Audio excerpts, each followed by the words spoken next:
नमस्कार, मैं हूं जल्पा क्षत्रिय और आप देख रहे हो के न्यूज नेशनल। गुजरात बोर्ड ने 10वीं कक्षा की परीक्षा को रद्द कर दिया है। अब 10वीं कक्षा के विद्यार्थियों को बिना परीक्षा के ही अगली कक्षा में पदोन्नत किया गया है। यह फैसला गुरुवार को राज्य के मुख्यमंत्री विजय रूपानी की बैठक में लिया गया। सीएम ने कहा कि कोरोना वायरस के बढ़ते हुए संक्रमण की वजह से इस वक्त 10वीं कक्षा की परीक्षाओं का आयोजन संभव नहीं है, इसलिए 10वीं के छात्रों को बिना परीक्षा के ही पास किया जाएगा। हालांकि गुजरात पहला राज्य नहीं है जिसने 10वीं कक्षा की परीक्षा को रद्द किया है और छात्रों को आंतरिक मूल्यांकन के जरिए पास करने की घोषणा की है। इससे पहले सीबीएसई, आईसीएसई बोर्ड सहित कई राज्य बोर्डों ने 10वीं कक्षा की परीक्षा को रद्द कर दिया है। गुजरात बोर्ड की 10वीं की परीक्षा के लिए 15 लाख छात्रों ने पंजीकरण किया था। अब इन छात्रों को आंतरिक मूल्यांकन के जरिए अपनी अगली कक्षा में प्रमोट किया जाएगा। इसके अलावा देखा जाए तो Maharashtra board, Madhya Pradesh board, Chhattisgarh board और गोवा बोर्ड ने भी 10वीं कक्षा की परीक्षा को रद्द किया है और छात्रों को आंतरिक मूल्यांकन के जरिए पास करने की घोषणा की है। अब पास तो कर दिया, मास प्रमोशन का निर्णय ले लिया गया, लेकिन हम सब भली भांति जानते हैं कि बच्चों की पढ़ाई ऑनलाइन इतने अच्छे से नहीं हो पाई, यानी कि उनका बेस कमजोर रहेगा।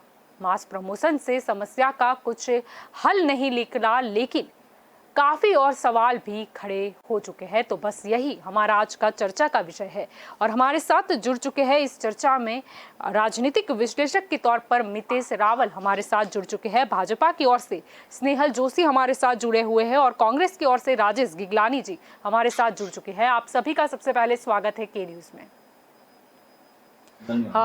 जी स्नेहल जी, आपसे शुरुआत करते हैं। क्या कहना चाहोगे? मास प्रमोशन वो अंतिम सॉल्यूशन नहीं है, आगे और भी प्रश्न खड़े हुए हैं, वो बच्चों के एडमिशन का मुद्दा हो या फिर किसी पोस्ट का मुद्दा हो।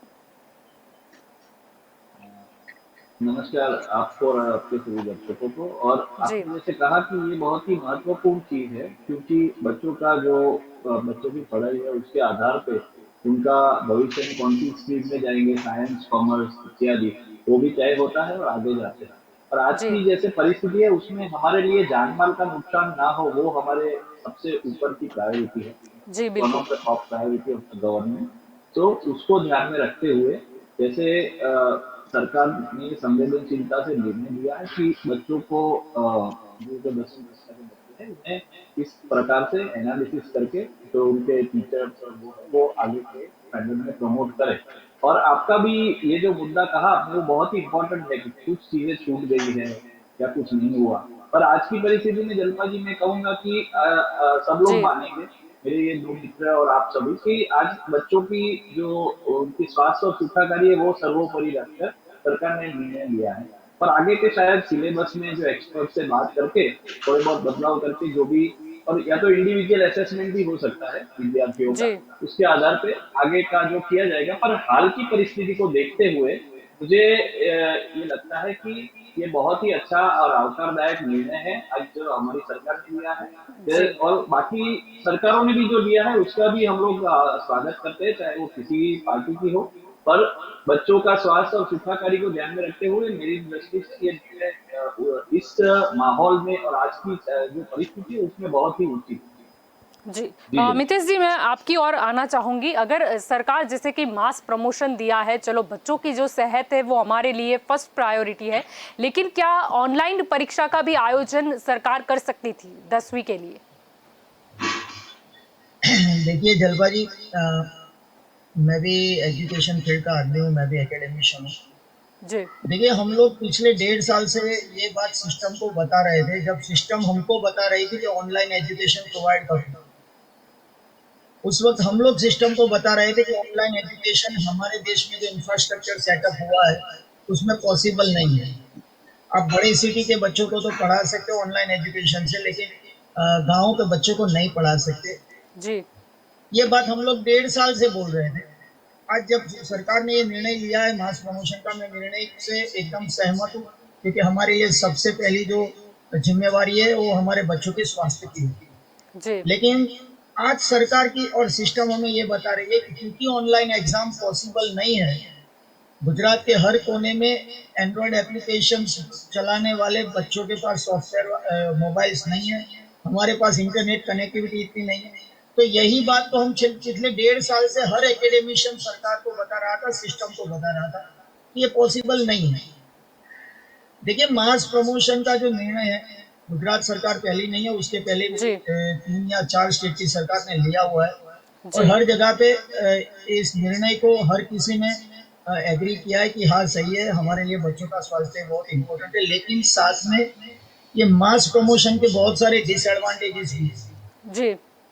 बाकी सारे डिसएडवांटेजेस की तो चर्चा होती रहती है, आज पूरे दिन हुई है हर डिबेट में, हर मीडिया में, कि आगे के एडमिशन कैसे होंगे, वो तो एक इश्यू है ही है। लेकिन सबसे बड़ा इश्यू है जो स्कॉलर बच्चे हैं, जो टैलेंटेड है और जो पुअर है, इनमें डिफरेंशिएट आप कैसे करें? आप चलो, अगर ये डिफरेंशिएट नहीं होता है तो आगे की एडमिशन की दिक्कतें छोड़ दो।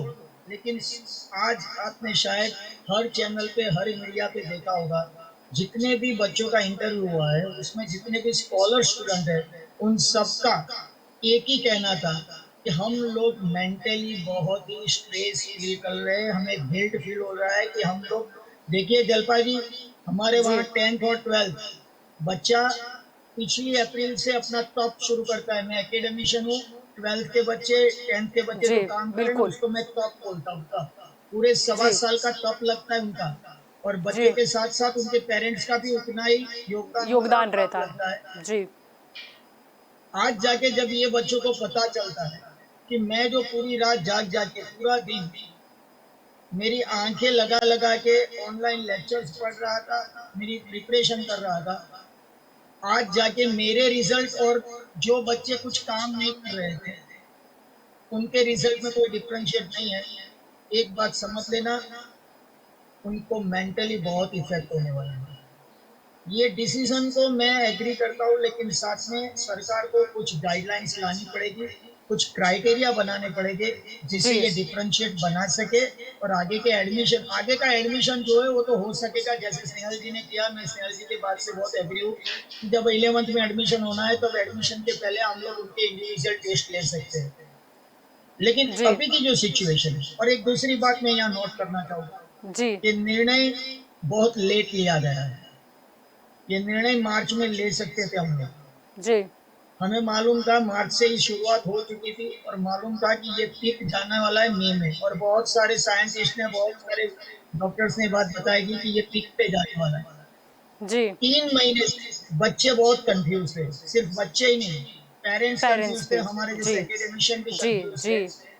देखिए, मुझे लग रहा है कि सरकार की एक पॉलिसी बन चुकी है, स्पेशली एजुकेशन के जितने भी कोविड के टाइम में जो डिसीजंस लिए गए, चाहे वो फी के लेके डिसीजन हो, हाई कोर्ट में जाएगा तब डिसीजन होगा, चाहे इंटरनल एग्जाम्स को लेके डिसीजन हो, ऑफलाइन टीचिंग हो या ऑनलाइन टीचिंग हो, सारे डिसीजंस जो पिछले 15 महीनों में लिए गए हैं, सारे डिसीजंस में कंफ्यूजन बहुत क्रिएट किए गए। मैं डिसीजन को पूरा एग्री करता हूँ मास प्रमोशन का। देखिए, मुझे लगता है कि सरकार की कहीं ना कहीं ऐसी पॉलिसी है, जो अंग्रेजी में कहावत है, when you cannot convince people, just confuse them।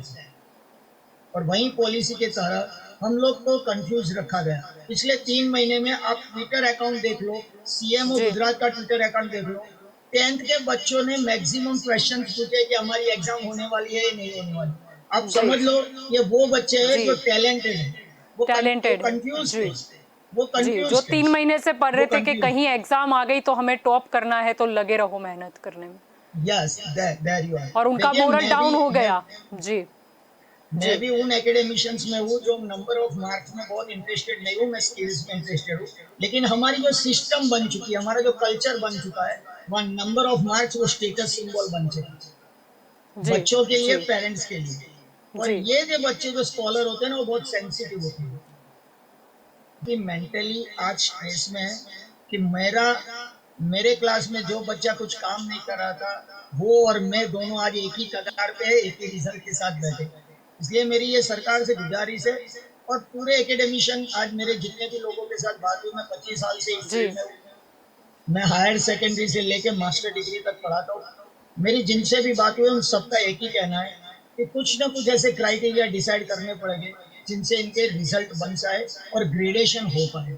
बिना ग्रेडेशन अगर जब मास प्रमोशन किया तो ये स्कॉलर बच्चों का मोटिवेशन टूट जाएगा और उसके बहुत सारे डिसएडवांटेज हमें सहने पड़ेंगे, बहुत जी सारे। जी देखो, जी फिजिकली जी फिट रहने के लिए हमने ये डिसीजन लिया है, तो जी मेंटली फिट करने के लिए भी कुछ ना कुछ जी डिसीजंस लेने आगे कुछ पड़ेंगे ना कुछ डिसीजन तो लेना ही होगा। राजेश जी मैं आपकी ओर यार। आना बेसिक चाहूंगी। जी जी मितेश जी मैं आपकी ओर फिर लौटूंगी। राजेश जी अगर आपसे भी मैं यही सवाल करना चाहती हूँ कि मास प्रमोशन है वो अंतिम सॉल्यूशन नहीं है, इससे और ज़्यादा प्रश्न जो है वो अब उठ रहे हैं, चाहे वो एडमिशन का मुद्दा हो या फिर अगर देखा जाए तो बच्चों का जो टैलेंट है वो कहीं ना कहीं दब जाएगा, या तो फिर ऐसा होगा कि बच्चों का बेस कमजोर हो जाएगा।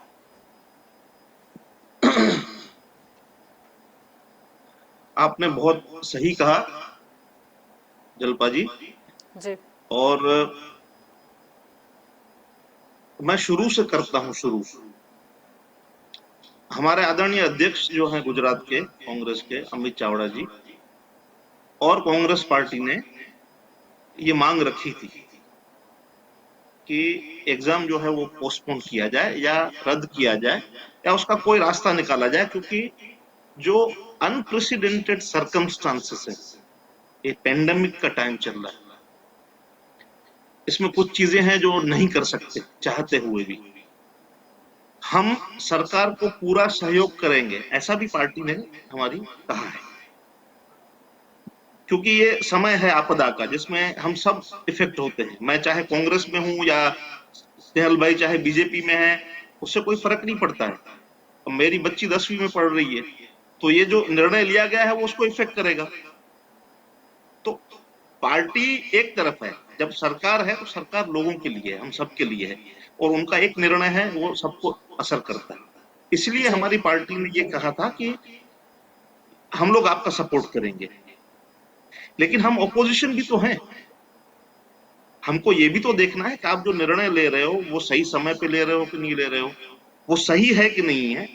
और आपने ये निर्णय लिया है तो जो बाद में प्रॉब्लम्स आने वाली हैं, जो अभी इतनी बखूबी, मतलब मुझे तो बोलने की जरूरत नहीं है क्योंकि एजुकेशन मेरा फील्ड नहीं है, लेकिन अभी आपने सुना कि क्या क्या प्रॉब्लम्स आएंगी, जी तो उसके लिए सरकार की तैयारी क्या है। और मुझे बहुत अफसोस के साथ कहना पड़ रहा है कि ये जो एग्जाम पोस्टपोन हो रहा है या एग्जाम कैंसिल किया है, जी उसका कारण तो कोविड है। तो कोविड की वजह से तो बहुत सारी चीजें हुई हैं, तो सरकार ने उनमें जो उनका रवैया है अब तक का, उसमें उन्होंने विश्वसनीयता खो दी है। आप उसको राजनीतिक नहीं समझिए, मैं जो फैक्ट है वो बता रहा हूं। आपके टीवी के ऊपर आपको क्लिपिंग मिल जाएगा कि ये बताइए कि राहुल जी ने कोविड में बहुत आगे सुनामी आने वाली है, आर्थिक तकलीफ होने वाली है, दूसरी वेव आने वाली है, कब बोला था बताइए।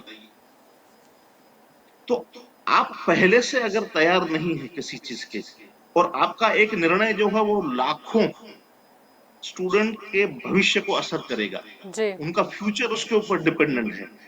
और आपने जो पहले काम किए हैं, जो अभी हम लोग कोविड के अंदर में परिस्थितियां देख रहे हैं, मेडिकल ऑक्सीजन की कमी, रेमडेसिविर की कमी, मिसमैनेजमेंट, हॉस्पिटल नहीं होना, और लोग, आप देश के अंदर देखिए गंगा नदी की क्या हालत करी है, लाशें बह रही हैं।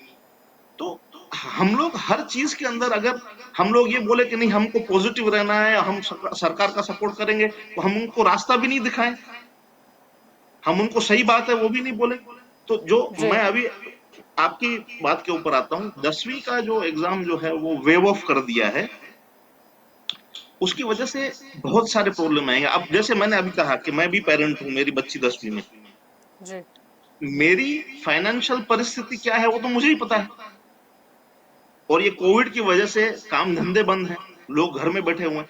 ऐसे हजारों पेरेंट्स हैं जिनके पास में फीस भरने के लिए पैसे नहीं है। और मुझे ये बताते हुए बहुत दुख हो रहा है कि जो सरकार है, जो प्राइवेट एजुकेशन वाले हैं, इनके साथ में साठ गांठ में है, कोई फीस के अंदर इन्होंने फर्क नहीं किया, स्कूलों ने वैसी फीस वसूली है जो बड़े स्कूल हैं उसमें से। It is called paying through the nose. Parents को पैसा कहां कहां से मांग मांग के देना पड़ा है, क्योंकि उनके बच्चों के भविष्य का सवाल है। तो फीस का जो इशू है वो बहुत बड़ा है। क्या अब जो फीस ली है वो वापस देंगे, या अभी जो 11वीं में जब तक शुरू नहीं होता है, अगर ये ऑनलाइन ही चलता है तो उसका क्या फीस वेव किया जाएगा कि नहीं किया जाएगा? जो 10वीं में से बच्चे डिप्लोमा लेते हैं जी उनका कैसे किया जाए? हम जी, लोगों किस को बेस पर ये उन्हें डाउट एडमिशन दिया जाएगा? हम लोगों को ये डाउट इसलिए हो रहा है क्योंकि ट्रैक रिकॉर्ड खराब है सरकार का। गुजरात की कहिए या सेंटर की कहिए, पहले से कुछ मैनेजमेंट नहीं है, पहले से कुछ व्यवस्था सुव्यवस्था करके नहीं रखी, प्लानिंग करके काम नहीं किया है। जैसा सिर पे पड़ी है, अब प्यास लगी तो कुआं खोदा है। तो मेरा कंसर्न ये है, पिछला ट्रैक रिकॉर्ड देखते हुए, कि हमारे बच्चों के भविष्य का क्या, जी उसके बारे में क्या सोचा है आपने? जी और जैसे अभी हमारे भाई साहब ने, क्योंकि वो शिक्षण के व्यक्ति हैं, उन्होंने जो पूरा क्वेश्चन पूछे, मतलब मेरे को क्वेश्चन जी पूछने की जरूरत नहीं है, जी उसका जी क्या जवाब है बताइए? जी स्नेहल जी, मैं आपकी ओर आना चाहूंगी। अगर देखा जाए तो हम बातें टेक्नोलॉजी की करते आए हैं, करते भी हैं। हम अगर भाजपा की बात करो तो मिस कॉल अभियान सबसे बड़ा चल सकता है और पेज प्रमुख की पूरी टीम भी खड़ी हो सकती है। तो क्या हम ऑनलाइन एग्जाम लेने के लिए वो सारी व्यवस्था नहीं कर पाते? जलपा जी, मैं आपसे कहना चाहूंगा कि सबसे पहले तो मेरे जो कांग्रेस के मित्र कह रहे हैं कि मिसमैनेजमेंट है ये, तो हमें कांग्रेस से कोई सर्टिफिकेशन की जरूरत नहीं, हमारे लिए जनता की सर्वोपरि है। दूसरी बात, उन्होंने अगर कहा कि वो कॉपरेट करते हैं तो बहुत अच्छी बात है, क्योंकि ये जो इश्यू है वो लोगों के, विद्यार्थियों के भविष्य की बात है, तो चाहे किसी भी परिवार का बेटा या बेटी हो। और तीसरी बात जो हमारे राजनीतिक विश्लेषक जी ने कही, और बहुत ही अच्छा है कि वो इस मामले से जुड़े हुए हैं, वो एजुकेशन से जुड़े हुए हैं, तो उनका जो कहना है वो भी काफी सही है कि जो डिफरेंशिएशन होता है, हर एक विद्यार्थी एक जैसा नहीं होता, किसी का इंटेलेक्चुअल लेवल कम ज्यादा होता है, उसके हिसाब से उसका आंकलन होता है और मार्क्स आते हैं। तो अब अभी हमारे वहाँ एक चीज वो भी है कि काफी जगह पे एंट्रेंस एग्जाम और एप्टीट्यूड टेस्ट भी है, कि जिसके आधार पे वो ज्वाइन हो सकते हैं, और इसके मार्क्स को कुछ हद तक कंसीडर करते हैं और बनाया गया है, जो उनको होगा तो उसमें होता है। पर मैं उनकी एक बात से सहमत हूँ कि आगे का जो परिस्थिति है उसको हम कैसे टैकल करें। और मुझे पूर्णतः विश्वास है कि जैसे भारतीय जनता पार्टी की गुजरात की सरकार ने ये संवेदनशीलता से ये निर्णय लिया है, वैसे जितने भी ऐसे निर्णय लेने पड़े, चाहे कठोर में कठोर निर्णय हो, पर वो बच्चों के भविष्य को ध्यान में रख के करेंगे। और दूसरी जो बात है कि आपने कहा कि ऑनलाइन एग्जाम लेने की बात, पर इसे अगर जी हम सभी एक बहुत ही बड़े ब्रॉड, और मैं जैसे मेरे भाई ने कहा कांग्रेस वाले, मैं भी कहता हूँ कि भारतीय जनता पार्टी को ये राजनीति करने का विषय और टाइम नहीं, और ये विषय भी नहीं है इस मामले में। इससे मैं कहना चाहूंगा कि हम लोग अगर सोचे तो हर एक परिवार में बहुत सारे लोगों को कोरोना हुआ है, बहुत सारे लोगों की आर्थिक परिस्थिति भी नहीं है, तो विद्यार्थी ऑनलाइन या ऑफलाइन, वो एक साथ है, क्योंकि काफी विद्यार्थी नहीं जा सकते, बीच में थोड़ा समय था, कुछ उन्होंने एक्टिविटीज की होगी, ट्यूशन क्लासेस होंगे, लोगों से मिले, पर ये जो है वो साइबल भी वो नहीं था, वो ऐड थे। तो मेरे ख्याल से ये निर्णय इसलिए अच्छा है कि विद्यार्थियों को भी तैयार होना जरूरी है। और दूसरी बात रही, भारतीय जनता पार्टी ने इंटरव्यू होके हर एक स्कूल्स को बोल के उसका जो फीस का स्ट्रक्चर है उसके लिए भी काफी बार बात की थी। और मेरे जो राजेश जी है उनको बोलिए, राजस्थान में तो इतनी तकलीफ हो गई थी कि मिस कोऑर्डिनेशन की वजह से वैकेशन जल्दी डिक्लेयर करना पड़ा था, जहाँ पे कांग्रेस की सरकार है। तो एटलीस्ट हमारा कोऑर्डिनेशन है स्कूल्स के साथ, प्राइवेट स्कूल्स के साथ, और वो लोग भी सुनते हैं, और वो लोगों ने भी जितनी हद तक वो लोग कर सकते हैं फीस में सुधार किए हुए हैं। और हमारे राजस्थान की तरह विकट परिस्थिति नहीं आई, और वहां पे तो शायद किसी, आप अगर देखेंगे तो काफी पुराना न्यूज है, पहली बार जब हुआ तभी, बट तभी किसी ने आत्मविलोपन भी किया था, या उसका कुछ, मतलब उतनी हद तक स्कूल वाले का और सरकार का समन्वय नहीं था। तो गुजरात में तो आज समझिए कि हम जी, लोगों ने वो लेकिन प्रयास किया। फिर भी यहाँ पर और तो दूसरी बात, हाईकोर्ट को बीच में आना पड़ता है ना स्नेहल जी, जो फीस का मुद्दा था नहीं, हम हाईकोर्ट का बखूबी जो जानते रोल हैं। है, ऑनरेबल हाईकोर्ट नहीं, का रोल है, वो अच्छा आपने है सही हाईकोर्ट कहा। आए, लेकिन कब तक हम मतलब हर मुद्दे को लेकर हाईकोर्ट में जाएंगे? सरकार से भी तो अपेक्षा होती है, और हाईकोर्ट ने भी बोल दिया था कि कब तक आप मतलब बीच में हमें करोगे, आप हो, आपको सरकार चलानी है, आपका डिसीजन होगा। देखिए, ये जो बात जो चल रही है और खास करके मेरे ये जो कांग्रेस के मित्र और उनको बढ़ चढ़ के बोल रहे हैं कि हर एक बात हाईकोर्ट में जाती है, ऐसा इसलिए 100% सही इसलिए नहीं है कि हाईकोर्ट में जाना हर एक नागरिक का हक पर किसी भी कोर्ट स्नेहल में। जी, अगर रथ मुझे यात्रा से लेकर हम हर मुद्दे पर देख चुके हैं ये चीजें।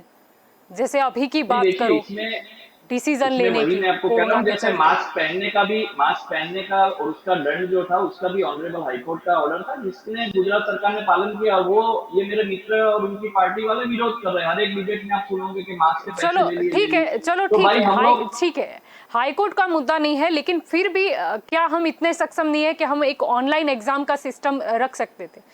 क्योंकि अगर ऑनलाइन डेफिनेटली ये जो ऑनलाइन एग्जाम होती, जैसे हम देखा कि स्थानिक निकाय के चुनाव गए, भाजपा को बेहतरीन जीत मिली है, यानी कि उनका नेटवर्क है वहां पर। जैसे कि मैंने कहा कि पेज प्रमुख की टीम पूरी खड़ी हो सकती है, तो क्या ऑनलाइन शिक्षण के लिए सुविधा नहीं खड़ी हो सकती है? नहीं जल्पा जी, मैं आपकी बात से 100% सहमत हूँ कि व्यवस्था है, सिस्टम है और हम लोग सब फॉर्चुनेट है कि सभी जगह और गुजरात में खास करके नेटवर्क सब अच्छी तरह से चल रहे हैं। पर मैंने जैसे अभी पहले आपको कहा कि हर एक सिचुएशन में, क्योंकि ये जब भी सरकार निर्णय लेती है तो एक एक्सपर्ट पैनल का भी साथ में उनके व्यूज लेती है और जो शिक्षक होते हैं और वो फील्ड के लोग होते हैं उनसे भी पूछ के ये लोग करते हैं निर्णय। तो उसमें ज्यादातर लोगों का वही मानना था कि इस बार psychologically also students are not in a condition कि वो अच्छी तरह से परफॉर्मेंस दे पाए, चाहे ऑफलाइन हो चाहे ऑनलाइन हो। तो ये सभी मुद्दे, मतलब ये अकेला मुद्दा नहीं है, पर ऐसे कई मुद्दों को ध्यान में रख सरकार ने ये निर्णय लिया है। और हाँ, अगर ये पेंडेमिक अगर लंबा चला, मैं तो चाहता हूँ, सभी चाहते हैं ना चले और ये सब खत्म हो जाए जल्दी से जल्दी। पर अगर ऐसी कुछ परिस्थिति आई तो इस प्रकार से टेक्नोलॉजी का भी उपयोग करेंगे और आगे अगर भविष्य में जो भी ऐसी जरूरत पड़ी तो मैं सरकार जो है हमारी भारतीय जनता पार्टी की, वो इसमें टेक्नोलॉजी और एक्सपर्ट्स का व्यू लेके बच्चों का भविष्य के लिए जो भी बेस्ट पॉसिबल चीजें होंगी वो डेफिनेटली करेंगे। जी जी जल्दी। जी, मितेश जी, मैं आपकी ओर जल्पा आना जी, चाहूंगी। जी जल्पा जी, एक मिनट सिर्फ जी मैं एक जी जो कुछ बातें जी उनका जवाब दे देता हूँ, उसके बाद आप आगे बढ़िए। मितेश जी तो खैर एक्सपर्ट है एजुकेशन का, तो मैं उनके साथ में उस बारे में कोई डिस्कशन नहीं करना चाहता हूँ। स्नेहल जी को मैं बता दूं कि हाई कोर्ट की बात मैं नहीं कर रहा था, हाई कोर्ट की बात जल्पा जी कर रही थी। मैंने हाई कोर्ट का नाम ही नहीं लिया है एक भी बार में। नहीं, पहले की देखिए, डिबेट्स में जिक्र आपको हुए थे। ज, हाँ, मैं अभी अभी तो मैं फिलहाल मेरी आपने बात तो कर रहा हूँ। मैं राहुल जी की जल्पा जी बात आपको की, आपने राहुल जी की बात की, चलो ठीक है, उसके भी बारे में क्या ये है ठीक है, हमें कि मुद्दे मैं से वो बोल नहीं लेता हूँ, भटकना आप है। बोलिएगा पर बाद बच्चों के में भविष्य के मैं बोल बारे लेता में जो हूँ। आज बात नहीं मैं हुई अभी तो उसी को कब कर होगी? जी, मैं आपकी मैं बारी अभी उसी आए को करा राजेश रहा हूँ जी, आप जल्पा जी। बोल लेना। जी, मैं आपको बता रहा हूँ, मैं आपको जी बता रहा हम चर्चा करेंगे एजुकेशन के मुद्दे पर। अगर बच्चों के हूँ। भविष्य के बिल्कुल बिल्कुल। बारे में हम अभी भी चर्चा नहीं कर सके और हम राजनीति की ओर चले गए तो फिर कुछ भी नहीं हो सकता है। मैं मितेश जी, इसीलिए जी आपको मैं बता रहा आपकी हूँ। ओर आऊंगी, राजेश जी आपकी ओर आऊंगी, आपको बोलने का पूरा मौका मिलेगा। मितेश जी, मेरा प्रश्न ये है कि जिस तरीके से हम बात कर रहे हैं कि ऑनलाइन एग्जाम भी एक सॉल्यूशन हो सकता था, लेकिन ये अब नहीं हुआ। अब आगे की बात करें तो अभी तो ये 10वीं की बात है, 12वीं की एग्जाम का क्या? वो भी एक विकट प्रश्न है। देखिए 12वीं की एग्ज़ाम तो लेनी ही होगी क्योंकि 12वीं के बाद बच्चे सिर्फ गुजरात में ही नहीं रहते, गुजरात के बाहर भी उनको जाना होता है, कहीं ना कहीं एडमिशन लेना होता है। और देखिए जल्पा जी, मैं यहाँ दो चार बातें कहना चाहूँगा, मुझे टाइम जी दें। जी सबसे पहली बात, ऑनलाइन एजुकेशन ऑनलाइन क्यों? हमारे पास गवर्नमेंट टीचर्स की पूरी फौज है जिन्होंने कोविड में अपना प्रदर्शन करके अपनी सैलरी का इश्यू बढ़ाया था। देखो, गवर्नमेंट जितने भी छोटे छोटे गांवों में स्कूल्स है, जितने भी टीचर्स हैं, उनके लिए पहले तो कंपलसरी एक तो रूल है, लेकिन वो रूल आज तक किसी भी सिस्टम ने देखा नहीं कि उनको जिस गांव में उनकी जॉब है वहां रहना है। कोई नहीं रहता वहां, कोई वहां नहीं रहता। हर कोई 200-100 किलोमीटर दूर कोई सिटी में रहता है और वहां से अप डाउन करता है। उससे होता क्या है कि वो सुबह लेट पहुंचता है और शाम को 6 बजे उसकी जॉब खत्म होती है, 5 बजे से जाने की तैयारी करता है। 200-150 किलोमीटर दूर से अप डाउन करते हैं। जी क्यों हम वो कंपलसरी न कर पाए कि वो अपने हेडक्वार्टर में रहे? अगर वो शिक्षक सारे हेडक्वार्टर में रहते तो ये छोटे से छोटे गांव, छोटे से छोटे टाउन में एग्जाम्स पॉसिबल थी।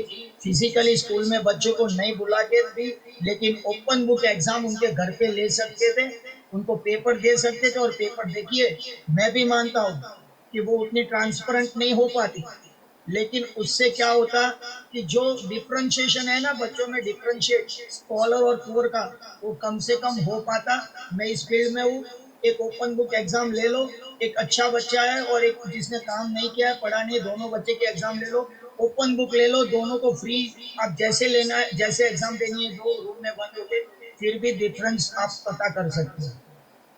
एक तो ये मुद्दा था। जी दूसरा मुद्दा, हम हमेशा यही सोचते हैं, और जैसे हमारे कांग्रेस वाले मित्र ने जो फीस की बात कही, मैं उसमें भी थोड़ा कहना चाहूंगा। प्रॉब्लम क्या है जी कि हमारे वहां शासक पक्ष हो या विरोध पक्ष हो, फिर वो डिसीजन कोविड के ऑक्सीजन को लेके हो, वो एजुकेशन को लेके हो या कोई भी हो, हर डिसीजन में शासक पक्ष या विरोध पक्ष पॉलिटिकल एडवांटेज को देख के ही डिसीजन लेते हैं। ये बात बहुत तय है। देखो, हमारे कांग्रेस वाले मित्र बता रहे हैं कि जी फीस क्यों कम नहीं की। देखो, एक बात समझनी पड़ेगी, इस गुजरात में मैं चैलेंज दे के कहता हूँ, इस गुजरात के जो एजुकेशन का थोड़ा भी स्तर ऊपर है, तो उसके पीछे सबसे पहले अगर कोई, उसके लिए सबसे अगर किसी को क्रेडिट जाना चाहिए तो प्राइवेट सेक्टर की स्कूल्स को जाना चाहिए। गवर्नमेंट स्कूल्स के पीछे उतनी ही कॉस्ट लगती है जितनी कॉस्ट प्राइवेट स्कूल के एजुकेशन में लगती होगी। तो फीस में एफआरसी जब डिसाइड करते हो, तो एफआरसी डिसाइड करते वक्त क्यों ऐसा ना सोचा जाए कि एक गवर्नमेंट स्कूल में 11, 12 या 10th स्टैंडर्ड की जितनी कॉस्ट लगती है, टीचर्स की सैलरी से लेके पूरे मेंटेनेंस की, वो कॉस्ट को उस स्कूल के बच्चों से डिवाइड करो। एक बच्चे की कॉस्ट जितनी आती है उतनी एफआरसी दे दो प्राइवेट स्कूल को, जो एफआरसी दे के रखी ना उससे बढ़ जाएगी।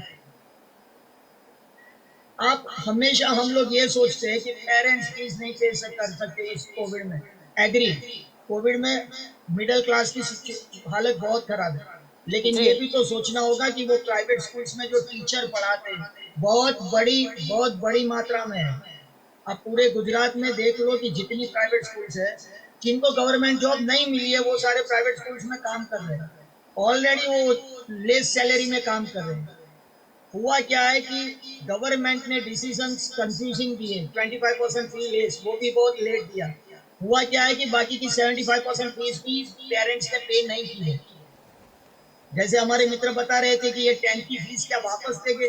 देखो, फीस एग्जाम्स की नहीं होती है स्कूल्स में, फीस होती है नॉलेज प्रोवाइड करने की। और हर साल से ज्यादा, 3 महीने ज्यादा काम किया है स्कूल से। 75% फीस जो मिलनी चाहिए थी वो भी नहीं मिल पाई है। हम हमेशा एक ही तरफ सोचते हैं, क्यों?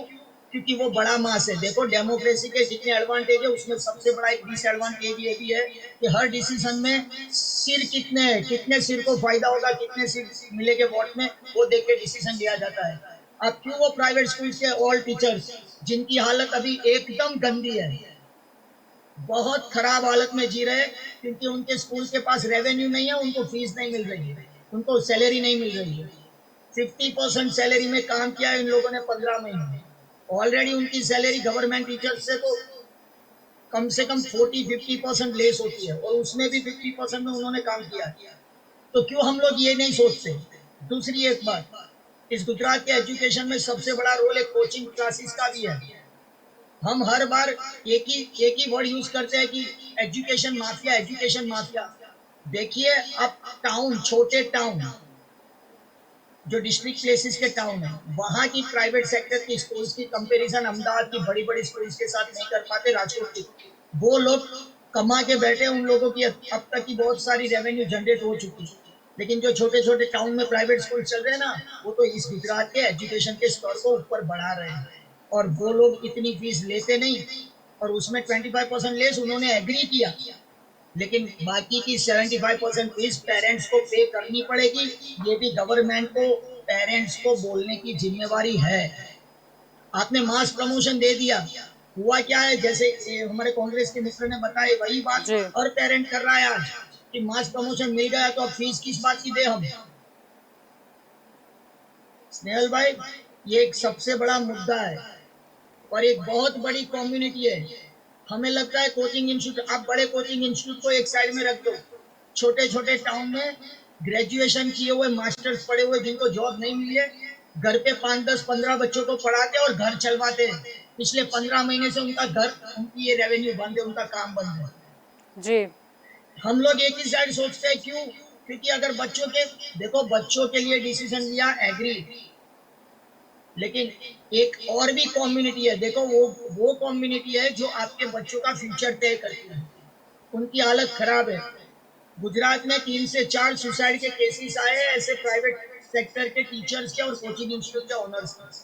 ये वो लोग हैं जिनका घर पूरा इस पे चलता है। दुख की बात यह है कि हमारे वहाँ आवश्यक सेवाओं में एजुकेशन को रखा नहीं जाता है। जी। और ये मैं जी। किसी सरकार की बात नहीं कर रहा हूँ, आजादी से लेकर आज तक। जी। मैं इस सेंट्रल गवर्नमेंट को एक बात के लिए क्रेडिट दूंगा, इस देश में पिछले 70 सालों से ह्यूमन रिसोर्स डिपार्टमेंट जो था केंद्र सरकार का, HR मिनिस्ट्री, उसके अंदर एजुकेशन मिनिस्ट्री आती थी। आज तक किसी ने ये बात का मुद्दा नहीं उठाया कि एजुकेशन प्रोवाइड्स HR। हमारी इस गवर्नमेंट के इस बात के लिए मैं क्रेडिट दूंगा कि उसको एजुकेशन मिनिस्ट्री नाम दिया है। देखो बात बहुत छोटी सी है, लेकिन इसकी इम्पैक्ट बहुत बड़ी होती है। लेकिन देखियो, जैसे हमारे स्नेहल जी कहते हैं कि हमारी एक्सपर्ट्स कमेटी बैठेगी, कुछ नहीं। देखो एक्सपर्ट्स कमेटी 10x10 की AC चैम्बर में बैठती है और उसमें एक भी ऐसा बंदा नहीं होता है जो ग्राउंड में जाके काम करता है। हमारे सबसे बड़ी प्रॉब्लम हर डिसीजन में यही रही है कि जो ग्राउंड में, फील्ड में काम करता है, उस बंदे को डिसीजन मेकिंग में, पॉलिसी मेकिंग में पार्टिसिपेशन नहीं मिलता है, और उसकी वजह से ग्राउंड में करने वाला काम, जो काम कर रहा है, वो सफर कर रहा है। मेरी यहाँ से आपके माध्यम से सरकार को, सिस्टम को एक गुजारिश है कि एक बहुत बड़ी कम्युनिटी पिछले 15 महीने से बहुत सफर कर रही है। देखो बीच में 4 महीने आपने पूरी इकोनॉमिक एक्टिविटी खोल दी, लेकिन एजुकेशन में कोचिंग इंस्टीट्यूट को 15 दिन भी नहीं मिला है, और ऑनलाइन एजुकेशन की इतनी इम्पैक्ट नहीं पड़ी। इसकी वजह से पेरेंट्स फीस देने के लिए तैयार नहीं है। उनके लिए भी सोचना पड़ेगा, और उनके लिए अगर नहीं सोच पाते तो समझ लो ये वो कम्युनिटी है जो आपका फ्यूचर तैयार कर रही है। अगर वो डिमोटिवेटेड हो रहा है ना, तो बहुत सारी प्रॉब्लम और दिक्कत क्रिएट होनी पड़ेगी। बहुत सीरियस नोट पे इस पे सोचना पड़ेगा। जी, आपने दूसरा पहलू बताया, मतलब पहले हम पेरेंट्स की जिस हिसाब से बात करते आए आज तक, आपने दूसरा पहलू भी बताया कि किस हिसाब से अभी प्राइवेट स्कूल में जो टीचर्स जॉब कर रहे थे उनकी क्या सिचुएशन है, या कोचिंग क्लासेस में उनकी क्या सिचुएशन है। राजेश जी, मैं आपकी ओर आना चाहूँगी। मुद्दा यही है कि बेस की जब तक बात है, जैसे कि 10वीं 12वीं की बात नहीं है, लेकिन दूसरे भी देखे कि जिस हिसाब से छठे में बच्चा था उसको मास प्रमोशन देके 7th स्टैंडर्ड में डाल दिया, या 7th स्टैंडर्ड के बाद उसको 8 में डाल दिया। यानी कहीं ना कहीं ये जो 1-2 साल का गैप है, मतलब पढ़ाई में, जो ऑनलाइन पढ़ाई कैसी होती है वो हम बखूबी जानते हैं। एग्जाम्स ली जाती है, वो एग्जाम के पेपर और वो बच्चे कैसे सबमिट करते हैं वो भी हमें बखूबी पता है, लेकिन कहीं ना कहीं उनका बेस कमजोर हो जाएगा तो दिक्कत जो होगी वो ये साल नहीं, लेकिन आने वाले सालों में भी नजर आएगी, जो उनके पूरे रिजल्ट को अफेक्ट करेगी, क्योंकि उनका मैथ्स का बेस कमजोर होगा। जल्पा जी, जी, हम लोग बेसिक से चालू करते हैं। मितेश जी ने कुछ बातें कही, मैं उनसे बिल्कुल उन बातों में सहमत हूँ, एग्री हूँ। मैं कुछ सवाल है, मतलब मैं ये नहीं चाहता हूं कि हम डिबेट करें और मैं सवाल पूछूं और आप जवाब दें, नहीं, मैं सवाल रख रहा हूं सोच करने के लिए, क्योंकि मितेश जी की कुछ बातें हैं उनमें मैं फंडामेंटली एग्री नहीं करता जी, क्योंकि हमारी आइडियोलॉजी और हमारी जो सोच है वो पर्कुलेटिंग वाली नहीं है। मैं ऐसा नहीं सोचता हूं कि प्राइवेट वाले जो हैं वो सब चीजों का ध्यान रखेंगे और जो सरकारी स्कूल हैं वो अच्छी तरह से नहीं पढ़ा सकते, उस बात से मैं सहमत नहीं हूं। बहरहाल मैं इस बात से बहुत ही मैं सेंसिटिवली सोच रहा हूं, तो मैं भी दुख होता है मुझे भी, क्योंकि ऐसा जो उन्होंने कहा कि जो 2 तबक्के हैं, एक तो प्राइवेट स्कूल के टीचर्स जिनका शोषण किया जाता है, उनको पगार जो है वो 1/4 दिया जाता है और उनको काम कराया जाता है 4 गुना जो सरकार में सरकारी जो शिक्षक करते हैं उनके बनिस्बत। और दूसरा जो ये इन्होंने बात करी कि जो ग्रेजुएट हैं जिनको कोई काम नहीं मिला, तो कोई 10 बच्चों को पढ़ा रहा है, कोई 15 बच्चों को पढ़ा रहा है, उसका घर चलता है, एग्रीड। तो ऐसे समय में उनका ध्यान रखना, उनको फाइनेंशियली मदद करना, उनको फाइनेंशियली नुकसान नहीं हो ऐसी पॉलिसीज बना के ऐसे निर्णय लेना, ये कौन करेगा बताइए? हम सरकार को माई बाप क्यों बोलते हैं? सरकार ही तो है माई बाप, सरकार ही को तो सब करना है। अगर एक घर में 4 बच्चे हैं, एक बाप के 4 बेटे हैं और उसमें से एक नहीं कमाता है, तो बाप ये बोलेगा कि मैं उसको खाना नहीं खिलाऊंगा क्योंकि वो कमाता नहीं है, जो 3 कमाते वो खाएंगे? ये नहीं हो सकता है। हम लोग एक परिवार की तरह रहते हैं। सरकार की जिम्मेदारी है कि वो इन सब का ध्यान रखे, प्राइवेट के शिक्षकों का ध्यान रखें, जो क्लासेस चलते हैं उनका ध्यान रखें। तो ये डिबेट बहुत लंबी जाती है, मैं लंबी डिबेट में नहीं जाना चाहता, मैं आपको बिल्कुल क्रक्स बता रहा हूं। जी। सरकार की जो जिम्मेदारी है उससे सरकार भागेगी तो एज ए ऑपोजिशन हम उनको सवाल करेंगे। आप अब उस बात को विंडिकेट करना चाहो, उड़ा देना चाहो कि भाई ये तो ऑपोजिशन है, राजनीति कर रहे हैं, तो नहीं, राजनीति नहीं कर रहे। जैसा मैंने पहले ही कहा कि मैं भी बाप हूं एक बेटी का जो 10वीं में, मेरा भी एक कजिन है जो प्राइवेट क्लासेस चलाता है और उसकी अभी क्या परिस्थिति है, वो कैसे अपना घर चला रहा है, वो मुझे पता है। तो मैं एक आम नागरिक की तरह से इन सब चीजों से गुजर रहा हूं, तभी मैं ये डिबेट कर रहा हूं और ये बात रख रहा हूं। मैं आपको बता दूं एक बात, आपने भी बोला या शायद नीतीश जी ने बोला कि जो भारतीय जनता पार्टी है वो पेज पन्ना है, उनका बहुत बढ़िया नेटवर्क है, ऑर्गेनाइजेशन है, ये है, तो जब वो सरकार में इलेक्शन में ये करते हैं तो जब ये काम करना है सरकार तो क्यों नहीं कर सकते? जी। पता है आपको क्यों नहीं कर सकते? इनकी जो इच्छा शक्ति है वो चुनाव जीतने में ज्यादा है। कोविड से सोशल डिस्टेंसिंग करना है तो उसको छोड़ करके मोदी साहब बंगाल में जाकर के रैलियां करेंगे, क्योंकि इच्छा शक्ति किसमें है? जबरदस्त, सिर्फ पावर में। इलेक्शन लड़ो, इलेक्शन जीतो और सरकार बनाओ, उसके लिए कुछ भी करना पड़ता, लेकिन वो विजन नहीं है कि बच्चों का क्या होगा। वो इच्छा शक्ति अगर एजुकेशन में दिखाते, जो इलेक्शन जीतने में दिखाते हैं, तो हम ये डिबेट नहीं कर रहे होते।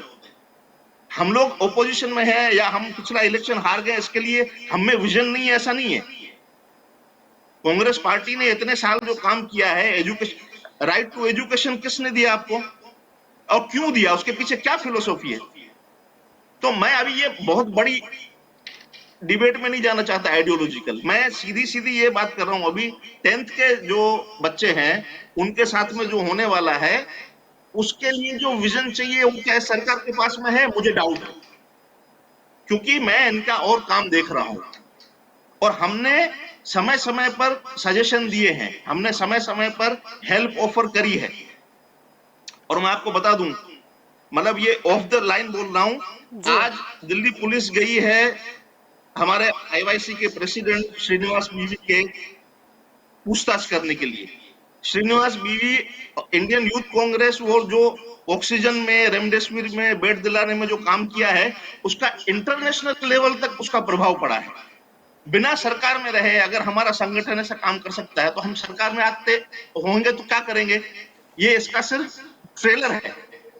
और ये हमारे दोस्त जो है सरकार में बैठे हुए हैं, तो मेरा एज अपोजिशन मैं ये सवाल तो पूछूंगा ना, मुझे दर्द होता है इस चीज का, किसको नुकसान देश के लोगों को हो रहा है ना भाई।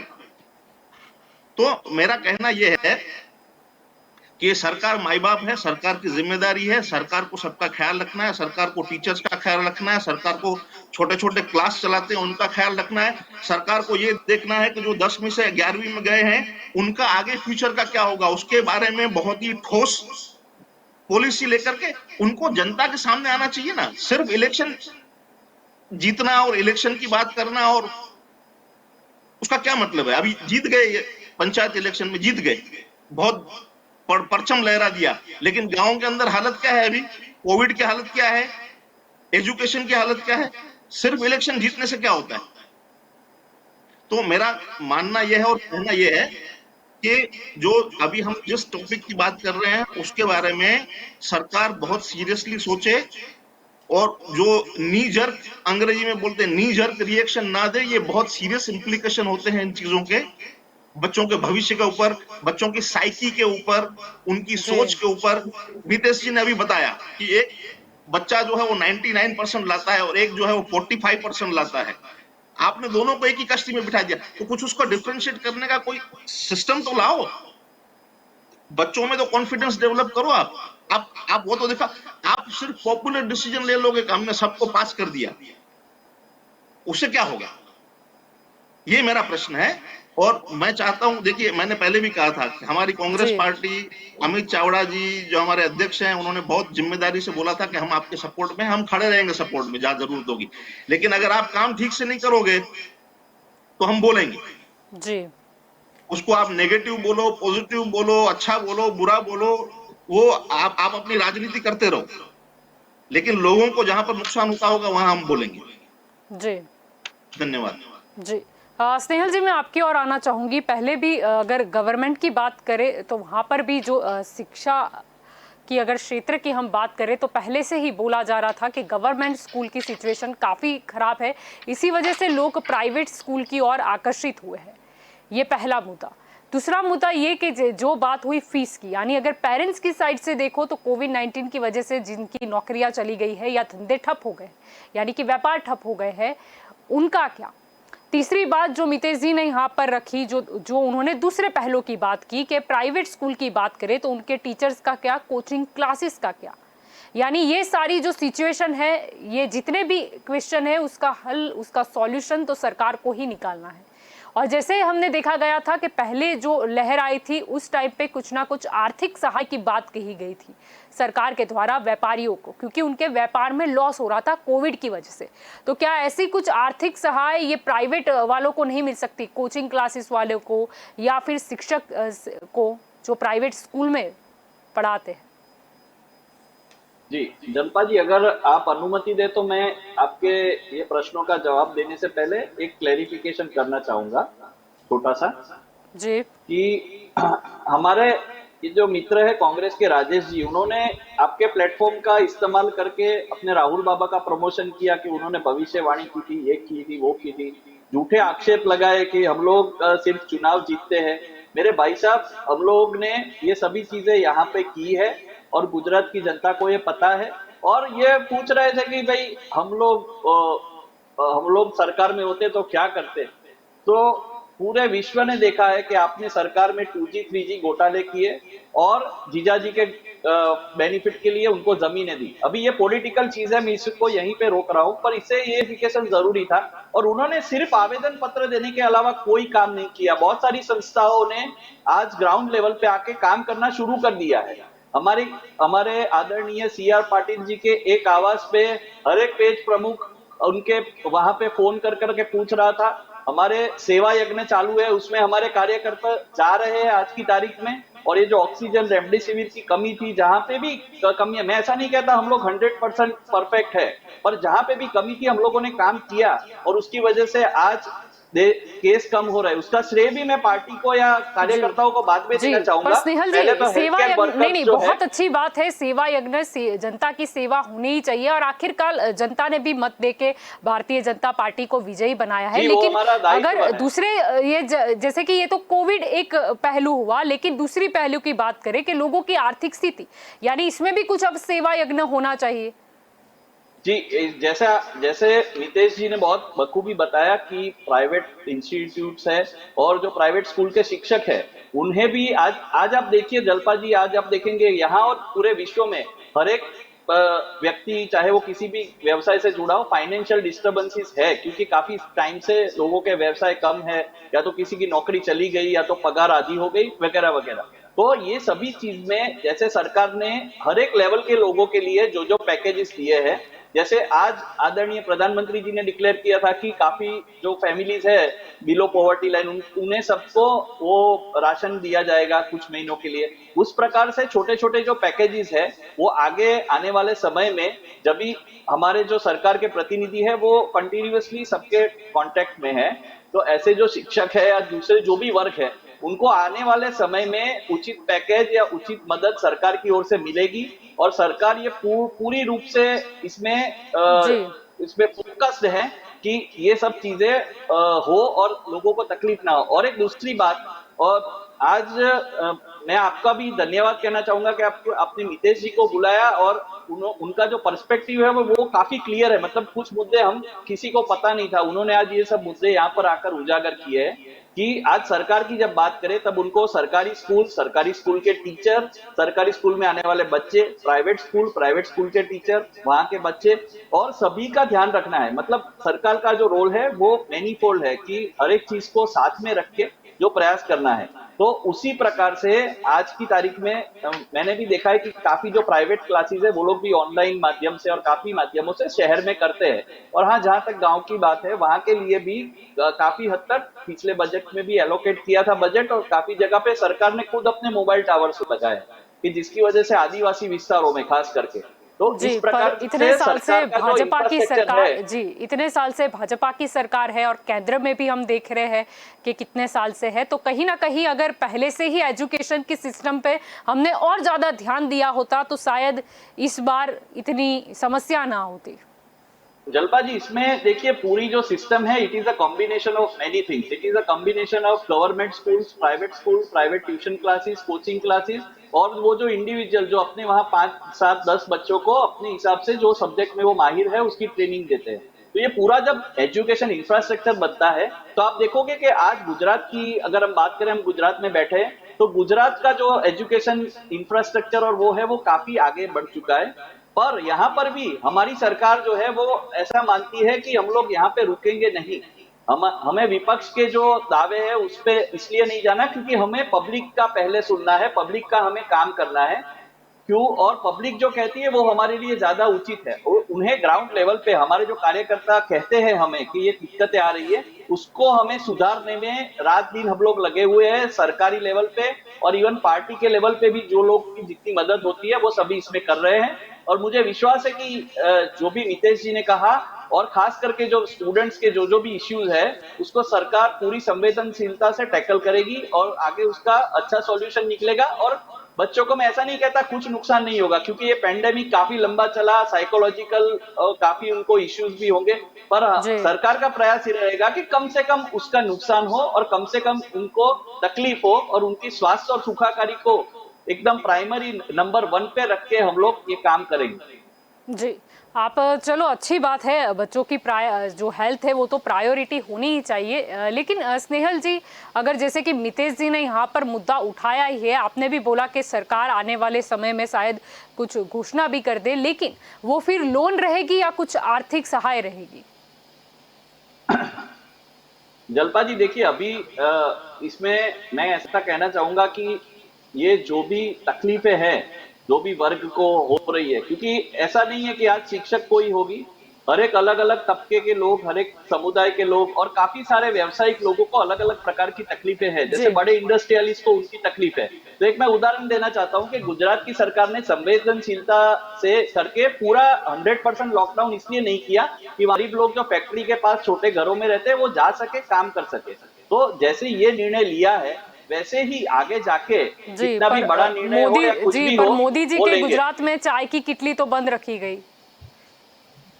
देखिए ये फिर से मैं कहूंगा कि जहां पे भीड़ होने के चांसेस है जल्पा जी, वहां पे हमको नियंत्रण करना ही पड़ेगा, क्योंकि आपको पता है कि हमारे वहाँ जैसे ये सब खुलता है तो काफी दिक्कत होती है। और इससे समझिए चलिए आज जो भी लोग हैं उनको कुछ समय तक तकलीफ जरूर होगी, पर ये कोरोना के जो केसेस नीचे आए हैं वो सब में ये सब भी बहुत ही बड़े कारणभूत चीजें हैं कि पान की जो दुकान उस हिसाब से तो पर उस हिसाब से तो स्नेहल जी, अगर हमने आंशिक लॉकडाउन लगाया है, इतना फायदा हो गया, तो शायद लॉकडाउन लगा दिया होता तो इस हिसाब से तो कोरोना के केस बिल्कुल ही डाउन हो जाते। नहीं जल्पा जी, और सरकार तो थी ना, सरकार मतलब गरीब लोगों को फूड पैकेज दे देती, अनाज दे देती, हमारे सामने दे देती आर्थिक। हमारे सामने उदाहरण है, महाराष्ट्र है, दिल्ली है, राजस्थान है, वहां पे सब 100% लॉकडाउन था, पर तो भी केसेस की जो मात्रा थी वो उस प्रकार से नहीं कम हुई। मतलब रातों रात तो ये केसेस कम नहीं हो रहे थे, वो हम सब ने देखा है। और आप तो मीडिया में आपको हम लोगों से, तीनों लोगों से शायद ज्यादा जानकारियां फिगर्स में और काफी होगी, तो वो आप अगर एनालिसिस करेंगे तो आपको आइडिया आएगा कि 100% लॉकडाउन ना करके भी जो छोटे मजदूर है और जो फैक्ट्रीज में वो सब जगह काम करते हैं, उसका हमारे आदरणीय रूपाणी जी और नितिन पटेल जी ने बहुत ही अच्छी तरह से संज्ञान लेकर, उसे समझकर ये पूरा 100% लॉकडाउन नहीं डाला है। और उसकी वजह से शायद आज वो लोग का घर चल रहा है और वो सरवाइव कर रहे हैं और कोरोना से लड़ने में लेकिन जिन लोगों का बंद है जी, पर जिन लोगों का बंद है उनका क्या स्नेहल जी? नहीं, वही तो सवाल है ना जल्पा जी की अगर हम पूरा लॉकडाउन नहीं करते तो ऐसे काफी कम लोग रह जाएंगे जिसका 100% बिजनेस बंद होगा। पर क्या ये जरूरी था या फिर हम अगर सारे बिजनेस को ही हम उसमें रखते और उन्हें कुछ ऑड इवन सिस्टम या दूसरा कोई विकल्प हम लेके आ सकते थे, या फिर पहले भी देखा जाता था कि गोल राउंड कर दिए जाते थे और सबको मतलब स्ट्रिक्ट इंस्ट्रक्शन दिए जाते थे जिसकी वजह से सब अपने आप कंट्रोल में रहे? नहीं, अभी देखिए, मैं आपको फिर से कहना चाहूंगा कि ये कोरोना स्वयं का विषय मेरे लिए है, क्योंकि अगर मुझे सेफ रहना है तो मैं भीड़ में नहीं जाऊंगा। अगर आप कहें कि आप 10 मित्र हम इकट्ठा हो रहे तो मेरे मित्र आएंगे तो मैं कहूंगा भाई साहब मैं नहीं आ रहा, आप वीडियो कॉल कर लो या बात कर लो।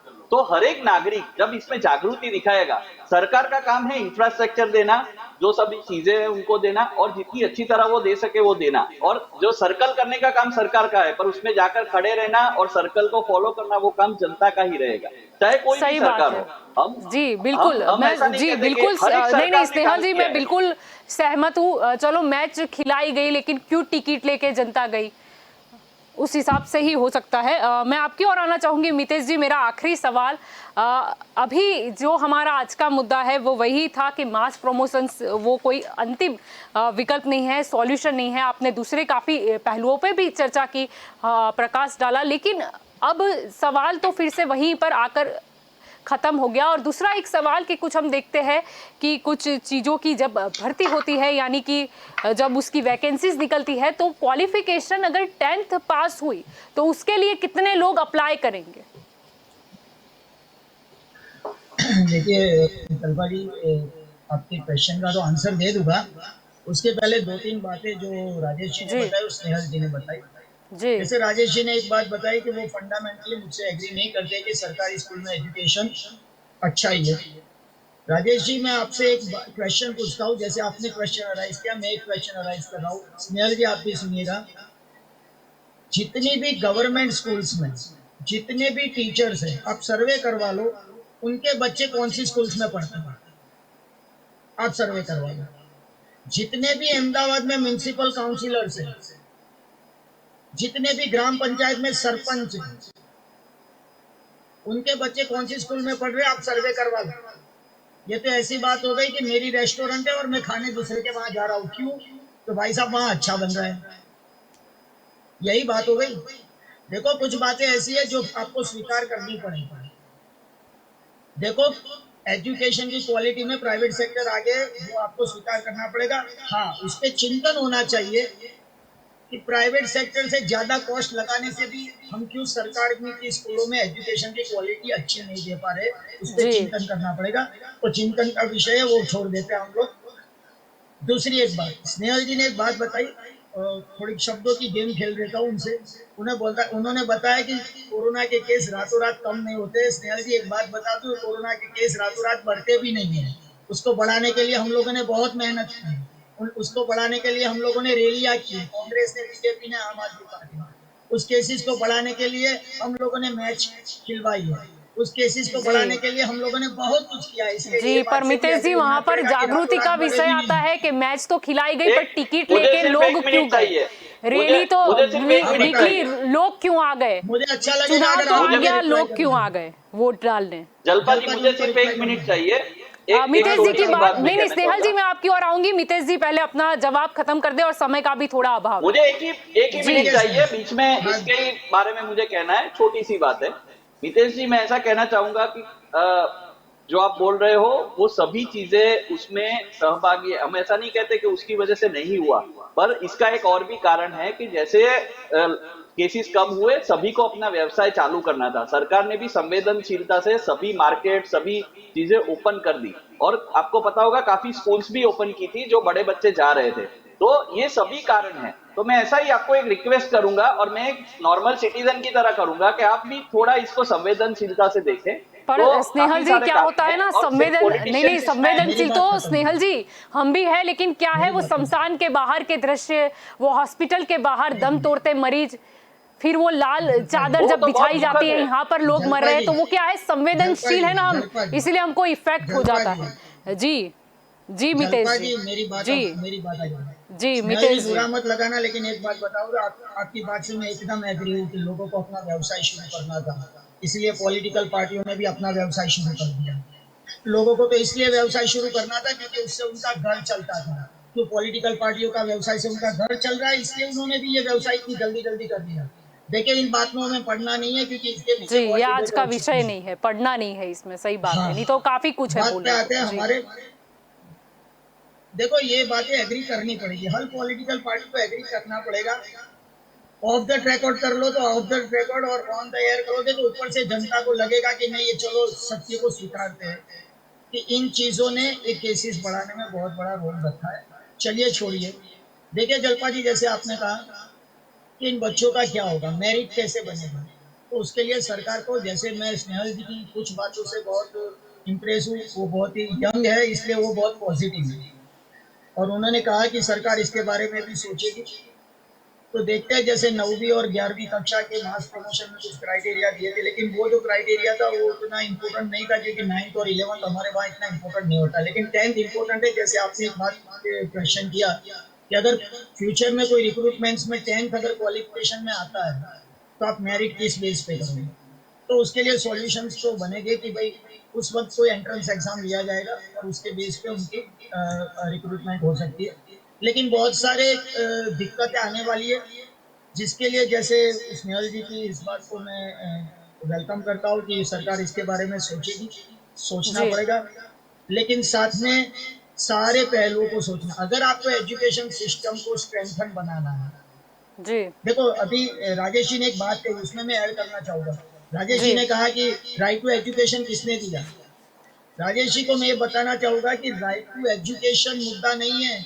इस देश का मुद्दा आज 70 साल की आजादी के बाद, 70 साल की डेमोक्रेसी होती है ना, वो बेबी डेमोक्रेसी नहीं होती है, परिपक्व डेमोक्रेसी की ओर बढ़ चुके हम। 70 साल की डेमोक्रेसी के बाद राइट टू एजुकेशन मुद्दा नहीं होना चाहिए, राइट टू क्वालिटी एजुकेशन हमारा मुद्दा होना चाहिए। राइट टू फूड हमारा मुद्दा नहीं होना चाहिए, राइट टू क्वालिटी फूड हमारा मुद्दा होना चाहिए। राइट टू गुड हेल्थ हमारा मुद्दा होना चाहिए। ये मुद्दे होने चाहिए। राइट टू एजुकेशन, हम आज भी राइट टू एजुकेशन की बात कर रहे हैं आजादी के 70 साल के बाद। हम क्या अभी भी बेबी डेमोक्रेसी में जी रहे हैं?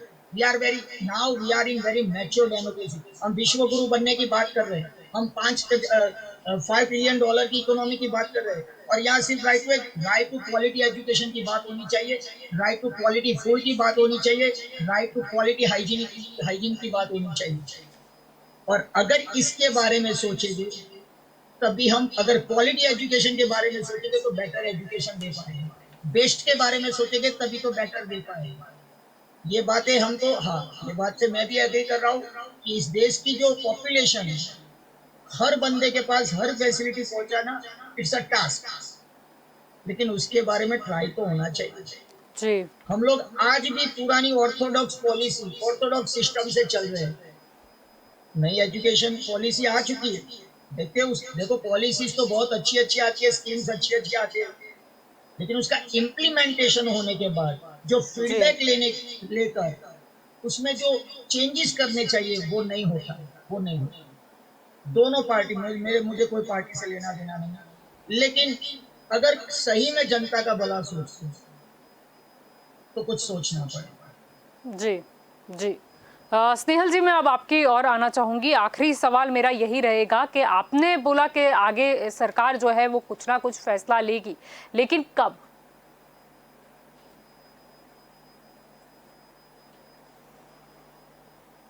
जनपद जी, आप जो परिचय हम सबकी अभी जो है,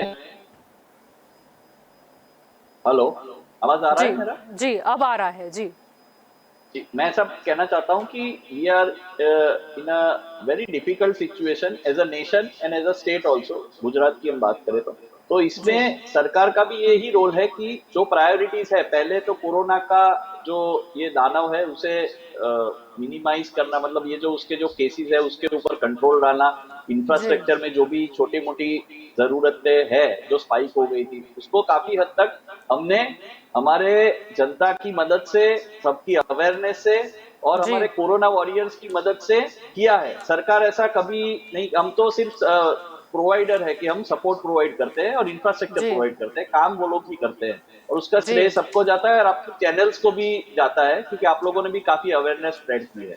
दूसरी बात कि आज आपने कहा कि कब लेंगे, तो वही मैं कहना चाहता हूं कि इस परिस्थिति में जो सरकार है, आप देखेंगे रूपाणी जी कॉन्स्टेंटली हर एक लोगों के साथ मीटिंग्स में है अभी। और अच्छा, वैसे रूपाणी जी और मीटिंग से स्नेहल जी याद आया, ये जो घोषणा थी वो भी मुख्यमंत्री विजय रूपाणी जी की बैठक में ली और सीएम ने ही कहा था, तो हमारे शिक्षण मंत्री कहाँ थे? देखिए, इसमें तो आप समझिए कि मैंने जैसे कहा कि अभी प्रायोरिटीज है जो स्टेट की, वो अलग है कि हेल्थ केयर वो सब भी है, पर बच्चों का भविष्य that is also very important. Education, तो ये हाँ, मतलब एजुकेशन से रिलेटेड जो भी है कि उनका स्वास्थ्य अच्छा रहे और उस प्रकार से एजुकेशन में क्या क्या चेंजेस हो, तो ये जब भी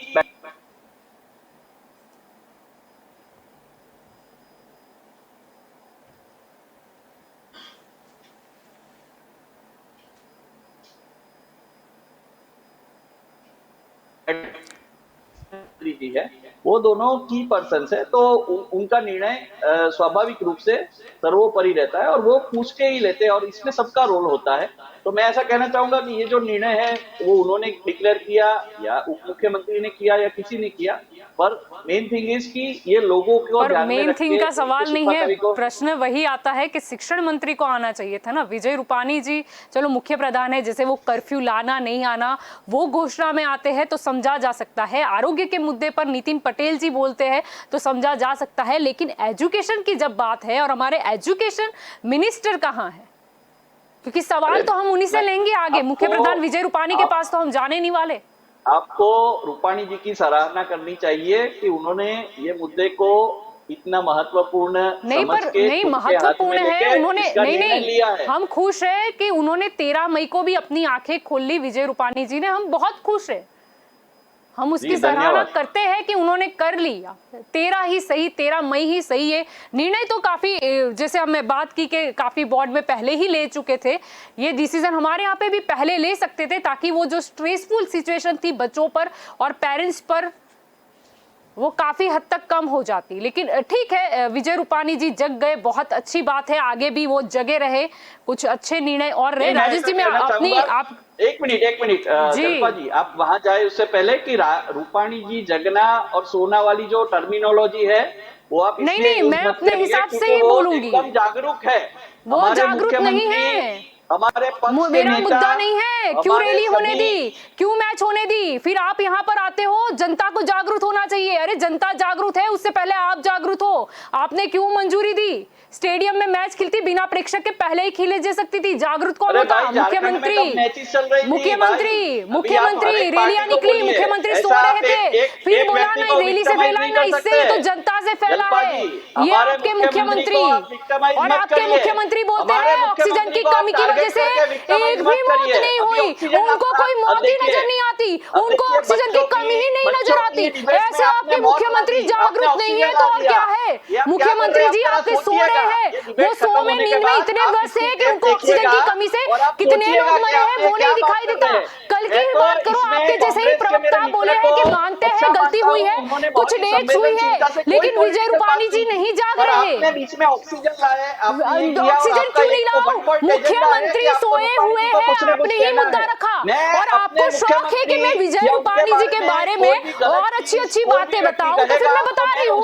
आपने मुद्दा छोड़ा, आपके पास जवाब नहीं है। अरे आपके यहाँ गवर्नमेंट और आप खुश हो रहे थे, मितेश जी बोल रहे हैं कि प्राइवेट स्कूल में ज्यादा अच्छा एजुकेशन है और यहाँ पर आप गर्व से ऐसे मुंडी हिला रहे हो। अरे आपके शर्म करना चाहिए कि गवर्नमेंट स्कूल में क्यों आप वो फैसिलिटी नहीं दे पाए, तभी लोग प्राइवेट में जा रहे हैं, गवर्नमेंट क्या कर रही है, गवर्नमेंट कर क्या रही है, गवर्नमेंट से प्राइवेट स्कूल कैसे बेटर हो सकती है, गवर्नमेंट के पास ज्यादा पावर है या प्राइवेट स्कूल के पास ज्यादा पावर है, और आपको शर्म आनी चाहिए।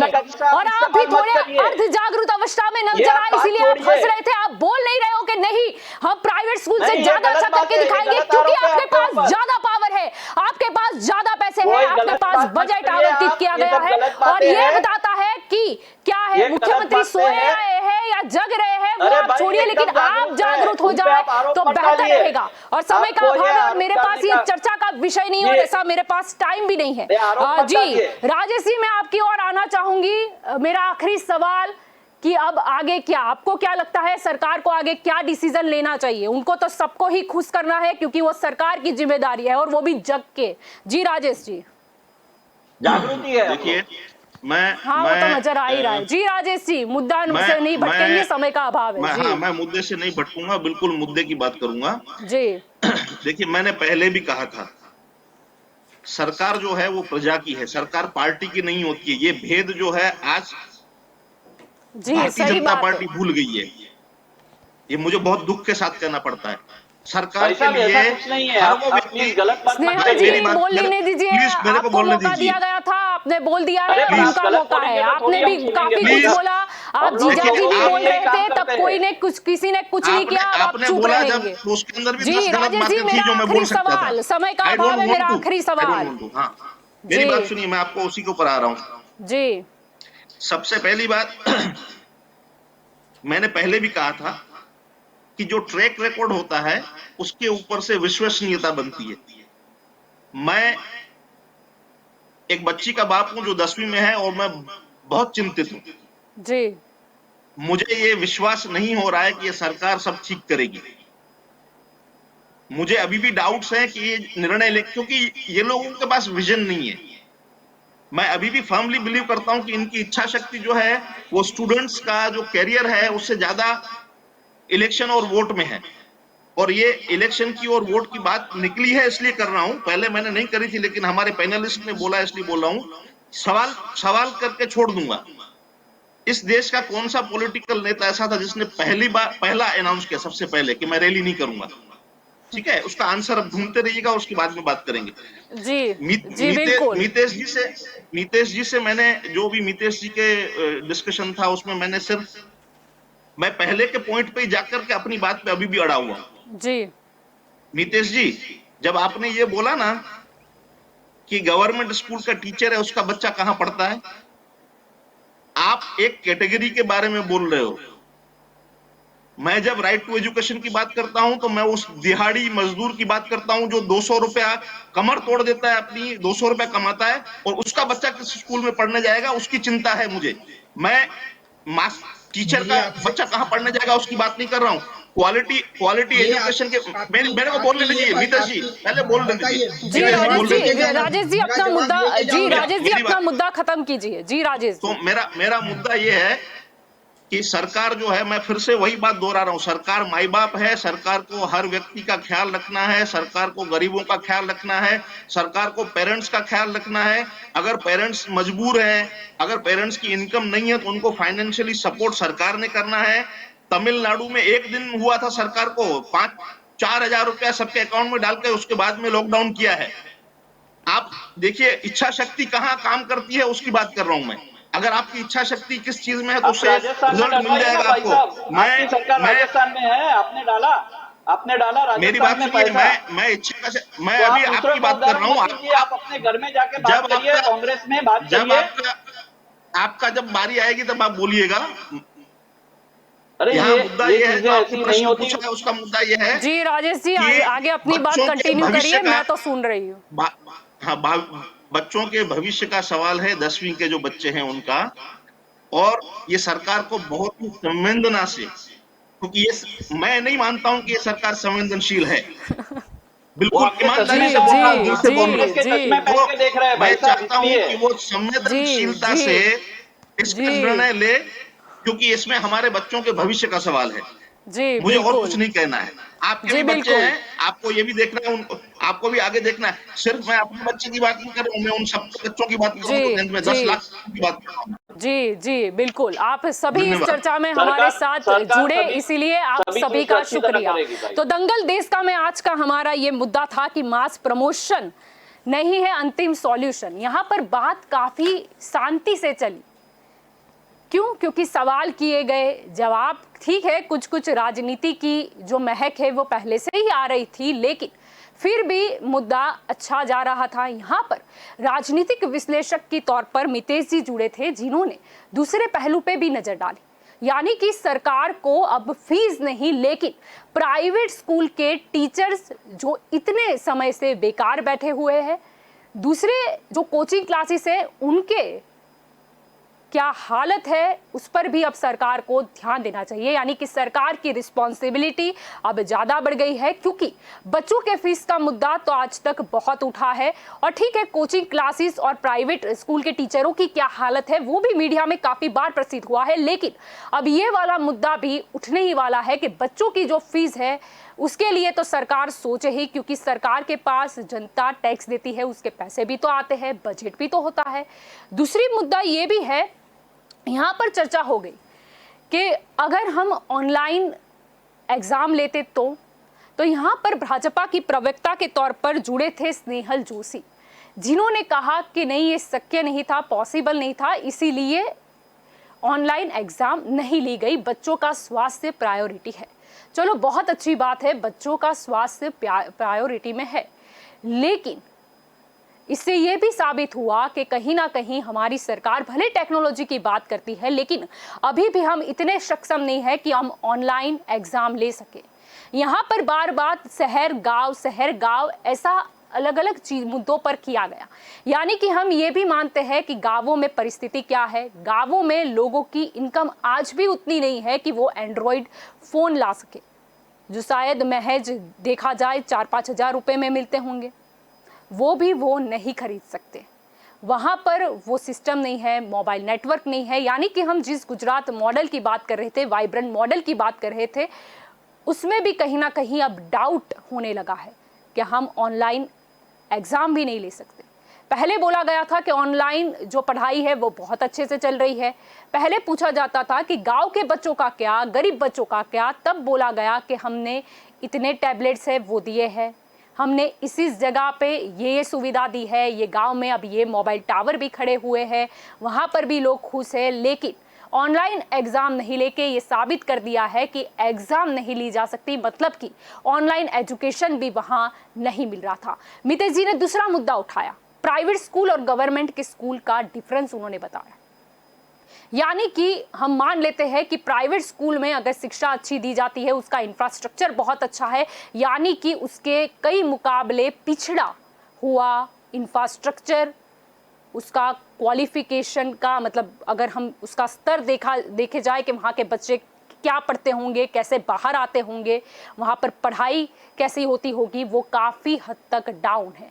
यानी कि गवर्नमेंट स्कूल की जो हालत है वो काफ़ी ख़राब है, काफ़ी गंभीर है। यानी गवर्नमेंट को सोचना चाहिए कि आपके पास जब ज़्यादा पैसे है, पावर है, आप सरकार में हो, लेकिन आप गवर्नमेंट स्कूल अच्छे से नहीं चला सकते, लेकिन प्राइवेट स्कूल वाला आपसे ज़्यादा अच्छी स्कूल चला सकता है। अब ये गवर्नमेंट की छवि पर जाता है, आपको कुछ ना कुछ अब करना ही होगा। यहाँ पर बात दूसरी ये भी चली विजय रूपानी जी की कि वो जागरूक अवस्था में है या नहीं। मुद्दा ये था कि निर्णय पहले भी तो लिया जा सकता था। हम देख रहे थे कर्फ्यू लिया गया, आंशिक लॉकडाउन लगाया गया, व्यापार बंद हो रहे थे, तब क्या समझ में नहीं आ रहा था कि बच्चों की हेल्थ प्रायोरिटी है, अब इसे ही घोषणा कर दे। बच्चों ने यहाँ तक यानी परसों रात तक मेहनत की और कल डिक्लेयर हो गया कि एग्जाम नहीं ली जाएगी, यानी कि रूपानी जी जग गए कि एजुकेशन का क्या। दूसरा ये भी मुद्दा था कि शिक्षण मंत्री कहां पर थे। क्या हर एक डिसीजन मुख्य प्रधान अपने आप ही लेंगे? शिक्षण मंत्री का कोई महत्व ही नहीं, वो कहां थे? क्योंकि हमें अगर सवाल पूछना है आगे जाके, यही जो 10th में मास प्रमोशन दिया गया है, काफ़ी विवाद होने वाला है, कुछ नई समस्या भी आने वाली है, एडमिशन ले लो या फिर कोई नई वैकेंसीज आती है तब ले लो, काफ़ी सारे मुद्दों पर। तो हम किसके पास जाएंगे? हम मुख्य प्रधान विजय रूपानी जी के पास जाएंगे या शिक्षण मंत्री के पास जाएंगे? अब घोषणा तो मुख्य प्रधान ने की है, तो हम विजय भाई के पास ही जाएंगे और उनसे ही पूछेंगे कि अब इसका सॉल्यूशन क्या। और यहाँ पर यह भी है कि जब मितेश जी कुछ बोल रहे हैं तब जागरूक अवस्था में भाजपा के प्रवक्ता हो वो भी ज़्यादा जरूरी है। वो भले ही खुश हो रहे थे कि हाँ प्राइवेट स्कूल क्यों नहीं फीस ले सकती, चलो अच्छा है अब जवाब नहीं देना पड़ेगा, लेकिन उन्हें ये सोचना चाहिए कि वो साफ साफ बोल रहे हैं मितेश जी कि गवर्नमेंट स्कूल कितनी पिछड़ी हुई है और प्राइवेट स्कूल कितनी ज़्यादा अच्छी है। उनको खुद को सोचना चाहिए कि सरकार हमारी है, हमारे पास इतने पैसे है, बजट है, इंफ्रास्ट्रक्चर है, क्या पावर है, क्या कुछ नहीं कर सकते, फिर भी एजुकेशन देने में सरकार फेल रही। यहाँ पर कांग्रेस की ओर से भी राजेश गिगलानी जी जुड़े थे जिन्होंने काफ़ी कुछ मुद्दों पर अपना प्रकाश भी डाला। उन्होंने ये भी बताया कि आगे अगर पेरेंट्स की बात करें तो कोविड-19 की वजह से उन्हें जो हालांकि का सामना करना पड़ा तब सिचुएशन क्या है, अब आने वाले समय में भी नया जो एजुकेशन का सत्र है उसकी शुरुआत होने वाली है तो फिर से फीस का मुद्दा आएगा, तब पेरेंट्स का क्या। यानी कि अब सरकार को सोचना है कि जो पेरेंट्स जिनकी इनकम कम हो गई है या तो बंद हो गई है उनकी फीस कौन देगा। दूसरी के प्राइवेट जो स्कूल्स है उसमें जो टीचर्स है वो अगर घर बैठे हैं, बेकार ही बैठे हैं, तो उनकी मदद कौन करेगा, उनको आर्थिक सहाय कौन देगा। हम बात करें कोचिंग क्लासेस की, प्राइवेट क्लासेस, तो उनकी हेल्प कौन करेगा। ऑफ कोर्स सरकार करेगी क्योंकि कुर्सी पर जिसके पास है उसे मदद तो करनी ही होगी। काफ़ी मुद्दे पर चर्चा हुई, बस आशा रखते हैं कि सरकार तक भी आवाज़ जाए और वो जो जगी हुई है वो फिर से सो ना जाए, या सोई हुई है तो और जग जाए और इस जो प्रॉब्लम है उसका सॉल्यूशन लाए, क्योंकि मास प्रमोशन से सब कुछ अटकता नहीं है। ये भी सोचना होगा कि बच्चों के बेस काफ़ी कमज़ोर है क्योंकि ऑनलाइन एग्ज़ाम नहीं दे सकते, तो ऑनलाइन स्टडी क्या हुई होगी वो तो हम बखूबी समझ सकते हैं। यानी कि बच्चों का बेस भी कमज़ोर हो गया है। यानी कि हमें खुश होने की ज़रूरत नहीं है कि चलो ठीक है मास प्रमोशन मिल गया, 7वीं के से अब बच्चा 8वीं में आ गया, 10वीं पास हो गया। आप ये सोचिए कि आपका बच्चा कितना कमज़ोर हो गया है, क्योंकि कहीं ना कहीं सरकार फेल हुई है ऑनलाइन शिक्षण यानी कि एजुकेशन देने में, क्योंकि सरकार फेल हुई है ऑनलाइन एग्ज़ाम लेने में। तो दंगल देश का में अभी बस इतना ही। ज़्यादा जानकारी के लिए आप जुड़े रहे के न्यूज़ के साथ। नमस्कार।